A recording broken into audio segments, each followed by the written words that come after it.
اشفاق احمد کہتے ہیں، میرا پہلا بچہ میری گود میں تھا۔ میں ایک باغ میں بیٹھا تھا اور مالی کام کر رہے تھے۔ ایک مالی میرے پاس آیا اور کہنے لگا، ماشاءاللہ بہت پیارا بچہ ہے، اللہ اس کی عمر دراز کرے۔ میں نے اس سے پوچھا، تمہارے کتنے بچے ہیں؟ وہ کہنے لگا، میرے 8 بچے ہیں۔ جب اس نے 8 بچوں کا ذکر کیا تو میں نے کہا، اللہ ان سب کو سلامت رکھے، لیکن میں اپنی محبت کو 8 بچوں میں تقسیم کرنے پہ تیار نہیں ہوں۔ یہ سن کر مالی مسکرایا اور میری طرف چہرہ کر کے کہنے لگا، صاحب جی، محبت تقسیم نہیں کیا کرتے، محبت کو ضرب دیا کرتے ہیں۔ دوران گفتگو سب سے بڑی غلطی جو ہم کرتے ہیں وہ یہ ہوتی ہے کہ ہم سمجھنے کے لیے نہیں سنتے بلکہ جواب دینے کے لیے سنتے ہیں۔ جو شخص ہمیشہ نکتہ چینی کے موڈ میں رہتا ہے اور دوسروں کے نقص نکالتا رہتا ہے، وہ اپنے آپ میں تبدیلی کی صلاحیت سے محروم ہو جاتا ہے۔ اچھی بات تو سب کو اچھی لگتی ہے، لیکن جب تمہیں کسی کی بری بات بھی بری نہ لگے تو سمجھ لینا تمہیں اس سے محبت ہے۔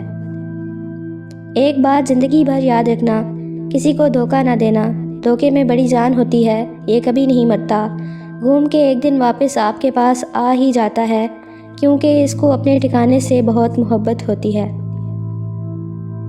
اکثر لوگ لڑائی کے دوران یہ بات کہہ کر لڑائی جاری رکھتے ہیں کہ ہم سے غلط بات برداشت نہیں ہوتی، حالانکہ غلط بات برداشت کرنا ہی تو صبر ہے، اور صحیح بات برداشت نہیں تسلیم کی جاتی ہے۔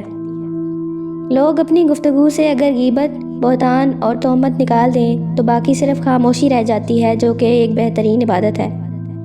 انسان کے اندرونی توازن میں جب بے وزنی پیدا ہو جاتی ہے، جب اس کے اندر عزت نفس کی کمی واقع ہو جاتی ہے، خدا سے بیگانگی پیدا ہو جاتی ہے، علیحدگی پیدا ہوتی ہے، تو وہ گناہ کا شکار ہو جاتا ہے۔ کوئی احمق شخص آپ سے کسی رائے کا طلبگار ہوتا ہے تو اس کی آرزو یہ ہوتی ہے کہ آپ اس کو وہی رائے دیں جو اس کے ذہن میں ہے۔ نور بابا کہتا تھا، پتر لوگوں کو کھلاؤ، جو کچھ تم خود کھاتے ہو پہلے اسے حلال کر لو، خود کھانے سے پہلے دوسروں کو کھلاؤ، دوسروں کو کھلاؤ گے تو وہ حلال ہو جائے گا۔ سودا خریدو تو پہلے اسے حلال کر لو، دوسرے کے لیے آٹا خریدو، چاول خریدو، خود کپڑا پہننا ہے تو پہلے دوسرے کے لیے کپڑا خریدو۔ شدید دکھ ہوتا ہے جب ہم کسی پر اندھوں کی طرح اعتماد کریں اور وہ ثابت کر دے کہ ہم واقعی اندھے ہیں۔